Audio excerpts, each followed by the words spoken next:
Oh yeah! Oh! Ha! Araw-araw pagod sa gawain, katawan tila mabigat dalhin.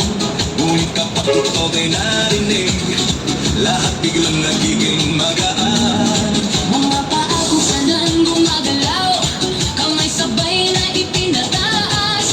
Habang tumatagal ang sayawan, lalong gumagaan ang pakiramdam. Bakit sumba? Ito ang sagot, galaw ng katawan, Saya ang abot, bawis ay tumutulog, ngunit ngiti ay tuloy-tuloy.